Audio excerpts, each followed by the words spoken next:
केतु का वैराग्य तथा संकर्षण देव के दर्शन। श्री शुकदेव जी कहते हैं, परीक्षित, तदंतर देवर्षि नारद ने मृत राजकुमार के जीवात्मा को शोकाकुल स्वजनों के सामने प्रत्यक्ष बुलाकर कहा। देवर्षि नारद ने कहा, जीवात्मन, तुम्हारा कल्याण हो। देखो, तुम्हारे माता पिता सुहृद संबंधी तुम्हारे वियोग से अत्यंत शोकाकुल हो रहे हैं। इसलिए तुम अपने शरीर में आ जाओ और शेष आयु अपने सगे संबंधियों के साथ ही रहकर व्यतीत करो। अपने पिता के दिए हुए भोगों को भोगो और राज सिंहासन पर बैठो। जीवात्मा ने कहा, देवर्षि जी, मैं अपने कर्मों के अनुसार देवता, मनुष्य, पशु, पक्षी आदि योनियों में न जाने कितने जन्मों से भटकता रहा हूँ। उनमें से ये लोग इस जन्म में मेरे माता पिता हुए। विभिन्न जन्मों में सभी एक दूसरे के भाई, बंधु, नाती पोती, शत्रु मित्र, मध्यस्थ, उदासीन और द्वेषी होते रहते हैं। जैसे सुवर्ण आदि क्रय विक्रय की वस्तुएं एक व्यापारी से दूसरे के पास जाती आती रहती हैं, वैसे ही जीव भी छिन्न भिन्न योनियों में उत्पन्न होता रहता है। इस प्रकार विचार करने से पता लगता है कि मनुष्यों की अपेक्षा अधिक दिन ठहरने वाले सुवर्ण आदि पदार्थों का संबंध भी मनुष्यों के साथ अस्थायी नहीं है, क्षणिक ही होता है। और जब तक जिसका जिस वस्तु से संबंध रहता है, अभी तक उसकी उस वस्तु में ममता भी रहती है। जीव नित्य और अहंकार रहित है। वह गर्भ में आकर जब तक जिस शरीर में रहता है, तभी तक उस शरीर को अपना समझता है। वह जीव नित्य, अविनाशी, सूक्ष्म, जन्मदि रहित, सबका आश्रय और स्वयं प्रकाश है। इसमें स्वरूपतः जन्म मृत्यु आदि कुछ भी नहीं है। फिर भी यह ईश्वर रूप होने के कारण अपनी माया के गुणों से ही अपने आप को विश्व के रूप में प्रकट कर लेता है। इसका न तो कोई अत्यंत प्रिय है और न ही अप्रिय, न अपना है और न पराया है, क्योंकि गुण दोष हित अहित करने वाले मित्र शत्रु आदि का भिन्न भिन्न बुद्धि वृत्तियों का यह अकेला ही साक्षी है। वास्तव में यह अद्वितीय है। यह आत्मा कार्य कारण का साक्षी और स्वतंत्र है। इसलिए यह शरीर आदि के गुण दोष अथवा कर्म फल को ग्रहण नहीं करता, सदा उदासीन भाव से ही स्थित रहता है। श्री शुकदेव जी कहते हैं, वह जीवात्मा इस प्रकार कहकर चला गया। उसके सगे संबंधी उसकी बात सुनकर अत्यंत विस्मित हुए। उनका स्नेह बंधन कट गया और उसके मरने का शोक भी जाता रहा। इसके बाद जाति वालों ने बालक के मृत देह को लेकर तत्कालोचित संस्कार और अर्धदैहिक क्रियाएं पूर्ण की और उस दुस्तज्य स्नेह को छोड़ दिया, जिसके कारण शोक, मोह, भय और दुख की प्राप्ति होती है। परीक्षित, जिन रानियों ने बच्चे को विष दिया था, वे बाल हत्या के कारण श्रीहीन हो गईं और लज्जा के मारे आंख तक नहीं उठा सकती थी। उन्होंने अंगिरा ऋषि के उपदेश को याद करके मार्त्यहीन हो यमुना जी के तट पर ब्राह्मण के आदेशानुसार बाल हत्या का प्रायश्चित किया। परीक्षित, इस प्रकार अंगिरा और नारद जी के उपदेश से विवेक बुद्धि जागृत हो जाने के कारण राजा चित्रकेतु घर गृहस्थी के अंधेरे कुएं से उसी प्रकार बाहर निकल पड़े जैसे कोई हाथी तालाब के कीचड़ से निकल आए। उन्होंने यमुना जी में विधि पूर्वक स्नान करके तर्पण आदि धार्मिक क्रियाएं की। तदंतर संयत केंद्रित हो और मौन होकर उन्होंने देवर्षि नारद और महर्षि अंगिरा के चरणों की वंदना की। भगवान नारद ने देखा कि चित्रकेतु जितेंद्रिय, भगवत भक्त और शरणागत हैं, अतः उन्होंने बहुत प्रसन्न होकर उन्हें इस विधा का उपदेश दिया। देवर्षि नारद यूं उपदेश किया, ओमकार स्वरूप भगवान, आप वासुदेव, प्रद्युम्न, अनिरुद्ध और संकर्षण के रूप में क्रमशः चित्त, बुद्धि, मन और अहंकार के अधिष्ठा हैं। मैं आपके इस चतुर्व्यूह रूप का बार बार नमस्कार पूर्वक ध्यान करता हूँ। आप विशुद्ध विज्ञान स्वरूप हैं। आपकी मूर्ति परमानंदयी है और आप अपने स्वरूप भूत आनंद में ही मग्न और परम शांत हैं। द्वैत दृष्टि आपको छू तक न सकती है। मैं आपको नमस्कार करता हूँ। अपने स्वरूप भूत आनंद की अनुभूति से ही आपने माया जनित राग द्वेष आदि दोषों का तिरस्कार कर रखा है। मैं आपको नमस्कार करता हूँ। आप सबकी समस्त इंद्रियों के प्रेरक, परम महान और विराट स्वरूप है, मैं आपको नमस्कार करता हूँ। मन सहित वाणी आप तक न पहुंचकर बीच से ही लौट आती हैं।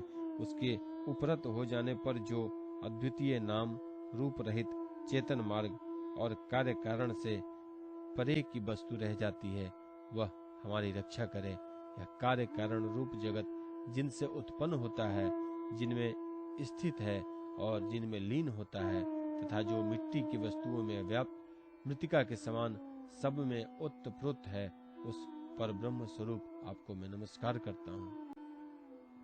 यद्यपि आप आकाश के समान बाहर भीतर एक रस व्याप्त हैं, तथापि आपको मन, बुद्धि और ज्ञानेंद्रियां अपने ज्ञान शक्ति से नहीं जान सकती, और प्राण तथा कर्मेंद्रियां अपने क्रिया रूप शक्ति से स्पर्श भी नहीं कर सकती।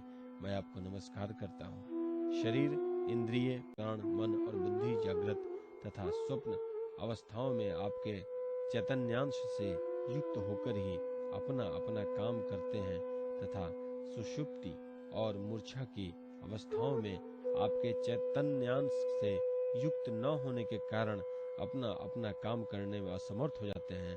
ठीक वैसे ही जैसे लोहा अग्नि से तप्त होने पर जला सकता है, अन्यथा नहीं, जिसे दृष्टा कहते हैं, वह भी आपका ही एक नाम है।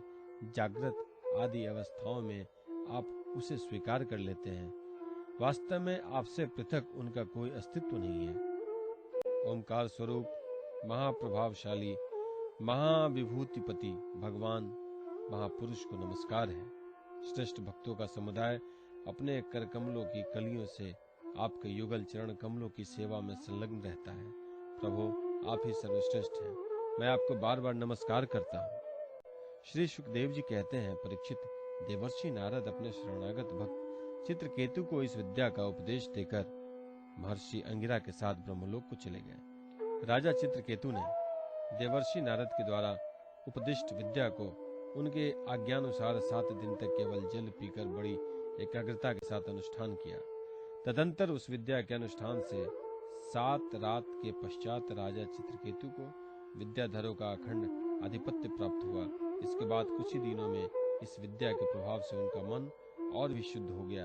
अब वे देवाधिदेव भगवान शेष जी के चरणों के समीप पहुंच गए। उन्होंने देखा कि भगवान शेष जी सिद्धेश्वर के मंडल में विराजमान है। उनका शरीर कमल नाल के समान गौर वर्ण है। उस पर नीले रंग का वस्त्र फहरा रहा है। सिर पर किरीट, बाहों में बाजूबंद, कमर में करधनी और कलाइयों में कंगन आदि आभूषण चमक रहे हैं। नेत्र रत्नारे हैं और मुख पर प्रसन्नता छा रही है। भगवान शेष का दर्शन करते ही राजर्षि चित्रकेतु के सारे पाप नष्ट हो गए। उनका अंतःकरण स्वच्छ और निर्मल हो गया। हृदय में भक्ति भाव की बाढ़ सी आ गई। नेत्रों में प्रेम के आंसू छलक आए। शरीर का एक एक रोम खिल उठा। उन्होंने ऐसी भी स्थिति में आदि पुरुष भगवान शेष को नमस्कार किया। उनके नेत्रों में प्रेम के आंसू टप टप गिरते जा रहे थे। इससे भगवान शेष के चरण रखने की चौकी भीग गई। प्रेमोद्रेक के कारण उनके मुख से एक अक्षर भी न निकल सका। वे बहुत देर तक शेष भगवान की कुछ भी स्तुति न कर सके। थोड़ी देर बाद उन्हें बोलने के लिए कुछ शक्ति प्राप्त हुई। उन्होंने विवेक बुद्धि से मन को समाहित किया और संपूर्ण इंद्रियों की बाह्य वृत्ति को रोका। फिर उन जगत गुरु की, जिनके स्वरूप का पांचरात्र आदि भक्ति शास्त्रों में वर्णन किया गया है, इस प्रकार स्तुति की। चित्रकेतु ने कहा, अजित, जितेंद्रिय एवं समदर्शी साधुओं ने आपको जीत लिया है। आपने भी अपने सौंदर्य, माधुर्य, कारुण्य आदि गुणों से उनको अपने वश में कर लिया है। अहो, आप धन्य हैं, क्योंकि जो निष्काम भाव से आपका भजन करते हैं, उन्हें आप करुणावश होकर अपने आप को भी दे डालते हैं। भगवान, जगत की उत्पत्ति, स्थिति और प्रलय आपके लीला विलास हैं। विश्व निर्माता ब्रह्मा आदि आपके अंश के भी अंश हैं। फिर भी वे पृथक पृथक अपने को जगत कर्ता मानकर झूठ मूठ एक दूसरे के स्पर्धा करते हैं। नन्हे से नन्हे परमाणु से लेकर बड़े से बड़े महत्व पर्यंत संपूर्ण वस्तुओं के आदि, अंत और मध्य से आप ही विराजमान हैं, तथा स्वयं आप आदि, अंत और मध्य से रहित हैं, क्योंकि किसी भी पदार्थ के आदि और अंत में जो वस्तुएं रहती हैं वही मध्य में भी रहती हैं। अतः ब्रह्मांड कोश जो पृथ्वी आदि 1 से 1 10 गुने 7 आवरणों से घिरा हुआ है, अपने ही समान दूसरे करोड़ों ब्रह्मांडों के सहित आप में एक परमाणु के समान घूमता रहता है, फिर भी उसे आपकी सीमा का पता नहीं है। इसलिए आप अनंत हैं। जो नर पशु केवल विषय भोग ही चाहते हैं, वे आपका भजन न करके आपके विभूति स्वरूप इंद्रादि देवताओं की उपासना करते हैं।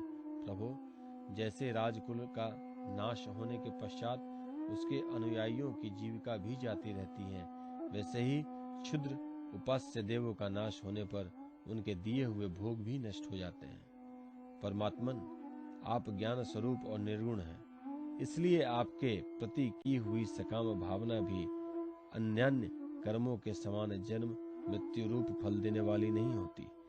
जैसे भुने हुए बीजों से अंकुर नहीं उगते, क्योंकि जीव को जो सुख दुख आदि द्वंद्व प्राप्त रहते हैं वे सत्वादि गुणों से ही होते हैं, निर्गुण से नहीं। हे अजित, जिस समय आपने विशुद्ध भगवत धर्म का उपदेश दिया था, उसी समय आपने सबको जीत लिया, क्योंकि अपने पास कुछ भी संग्रह परिग्रह न रखने वाले, किसी भी वस्तु में अहंता ममता न करने वाले आत्माराम सनकादि परमहर्षि भी परम साम्य और मोक्ष प्राप्त करने के लिए उसी भगवत धर्म का आश्रय लेते हैं। वह भगवत धर्म इतना शुद्ध है कि उसके सकाम धर्म के समान पुरुषों की वह विषम बुद्धि नहीं होती कि यह मैं हूँ, यह मेरा है, यह तू है और यह तेरा है। इसके विपरीत जिस धर्म के मूल में विषमता का बीज बो दिया जाता है, वह तो अशुद्ध, नाशवान और अधर्म बहुल होता है। सकाम धर्म अपना दूसरे का भी अहित करने वाला है। उससे अपना या पराया किसी का कोई भी प्रयोजन और हित सिद्ध नहीं होता।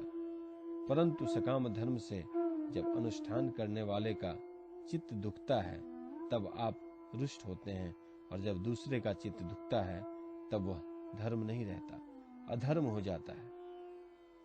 भगवान, आपने जिस दृष्टि से भगवत धर्म का निरूपण किया है, वह सभी परमार्थ से विचलित नहीं होती। इसलिए जो संत पुरुष चर अचर समस्त प्राणियों में समदृष्टि रखते हैं, वे ही उनका सेवन करते हैं। भगवान, आपके दर्शन मात्र से ही मनुष्यों के सारे पाप क्षीण हो जाते हैं। यह कोई असंभव बात नहीं है, क्योंकि आपका नाम एक बार सुनने से ही नीच चांडाल भी संसार से मुक्त हो जाता है। भगवान, इस समय आपके दर्शन मात्र से ही मेरे अंतःकरण का सारा मल धुल गया है। सो ठीक ही है, क्योंकि आपके अनन्य प्रेमी भक्त देवर्षि नारद ने जो कुछ भी कहा है वह मिथ्या कैसे हो सकता है। हे अनंत, आप संपूर्ण जगत के आत्मा है, अतएव संसार में प्राणी जो कुछ करते हैं वह सब आप जानते ही रहते हैं। इसलिए जैसे जुगनू सूर्य को प्रकाशित नहीं कर सकता, वैसे ही परम गुरु आपसे मैं क्या निवेदन करूं। भगवान, आपकी ही अध्यक्षता में सारे जगत की उत्पत्ति, स्थिति और प्रलय होते हैं। कुयोगी जन भेद दृष्टि के कारण आपका वास्तविक स्वरूप नहीं जान पाते। आपका स्वरूप वास्तव में अत्यंत शुद्ध है। मैं आपको नमस्कार करता हूँ। आपकी चेष्टा से शक्ति प्राप्त करके ही ब्रह्मा आदि लोकपालक गण चेष्टा करने में समर्थ होते हैं। आपकी दृष्टि से जीवित होकर ही ज्ञानेंद्रियां अपने अपने विषयों को ग्रहण करने में समर्थ होती हैं। यह भूमंडल आपके सिर पर सरसों के दाने के समान जान पड़ता है। मैं आप सहस्त्र शीर्षा भगवान को बार बार नमस्कार करता हूँ। श्री सुखदेव जी कहते हैं, परीक्षित, जब विद्याधरों के अधिपति चित्रकेतु ने अनंत भगवान की इस प्रकार स्तुति की, तब उन्होंने प्रसन्न होकर उनसे कहा। श्री भगवान जी ने कहा, चित्रकेतु, देवर्षि नारद और महर्षि अंगिरा ने तुम्हें मेरे संबंध में जिस विधा का उपदेश दिया, उससे और मेरे दर्शन से तुम भली भांति सिद्ध हो चुके हो। मैं ही समस्त प्राणियों के रूप में हूँ, मैं ही उनका आत्मा हूँ, मैं ही उनका पालन करता भी हूँ। शब्द ब्रह्म, वेद और पर ब्रह्म दोनों ही मेरे सनातन रूप हैं।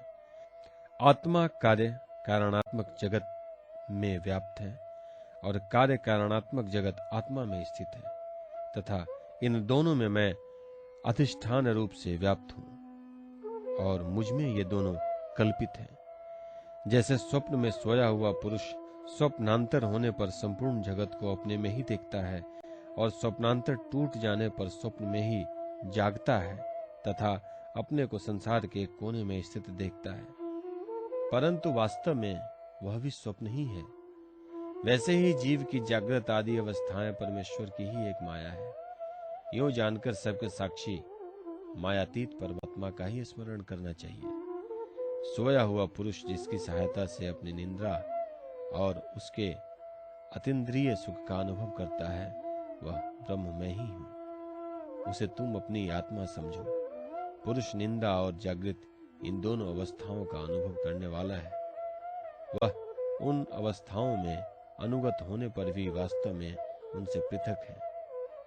वह सब अवस्थाओं में रहने वाला अखंड एक रस ज्ञान ही ब्रह्म है, वही पर ब्रह्म है। जब जीव मेरे स्वरूप को भूल जाता है तब वह अपने को अलग मान बैठता है। इसी से उसे संसार के चक्कर में पड़ना पड़ जाता है और जन्म पर जन्म तथा मृत्यु पर मृत्यु प्राप्त होती है। यह मनुष्य योनि ज्ञान और विज्ञान का मूल स्रोत है। जो इसे पाकर भी अपने आत्मस्वरूप परमात्मा को नहीं जान लेता, उसे कहीं किसी भी योनि में शांति नहीं मिलती। राजन, सांसारिक सुख के लिए जो चेष्टाएं की जाती हैं उनमें श्रम है, क्लेश है, और जिस परम सुख के उद्देश्य से वे की जाती हैं उसके ठीक विपरीत परम दुख देती हैं। किंतु कर्मों से निवृत्त हो जाने में किसी प्रकार का भय नहीं है। यह सोचकर बुद्धिमान पुरुष को चाहिए कि किसी प्रकार के कर्म अथवा उनके फलों का संकल्प न करे। जगत के सभी स्त्री पुरुष इसलिए कर्म करते हैं कि उन्हें सुख मिले और उनका दुखों से पिंड छूटे, परंतु उन कर्मों से न तो उनका दुख दूर होता है और न उन्हें सुख की प्राप्ति होती है। जो मनुष्य अपने को बहुत बड़ा बुद्धिमान मानकर कर्म के पचड़ों में पड़े हुए हैं, उनको विपरीत फल मिलता है। यह बात समझ लेनी चाहिए। साथ ही यह भी जान लेना चाहिए कि आत्मा का स्वरूप अत्यंत सूक्ष्म है। जागृत, स्वप्न, सुषुप्ति इन तीनों अवस्थाओं तथा इनके अभिमानियों से विलक्षण है। यह जानकर इस लोक में देखे और परलोक में सुने हुए विषय भोगों से विवेक बुद्धि के द्वारा अपना पिंड छुड़ा ले और ज्ञान तथा विज्ञान में ही संतुष्ट रहकर मेरा भक्त हो जाए। जो लोग योग मार्ग का तत्व समझने में निपुण हैं, उनको भली भांति समझ लेना चाहिए कि जीव का सबसे बड़ा स्वार्थ और परमार्थ केवल इतना ही है कि वह ब्रह्म और आत्मा की एकता का अनुभव कर ले। राजन, यदि तुम मेरे इस उपदेश को सावधान होकर श्रद्धा भाव से धारण करोगे तो ज्ञान एवं विज्ञान से संपन्न होकर शीघ्र ही सिद्ध हो जाओगे। श्री सुखदेव जी कहते हैं, राजन, जगत गुरु विश्वात्मा भगवान श्री हरि चित्रकेतु को इस प्रकार समझा बुझाकर उनके सामने ही वहां से अंतर्ध्यान हो गए।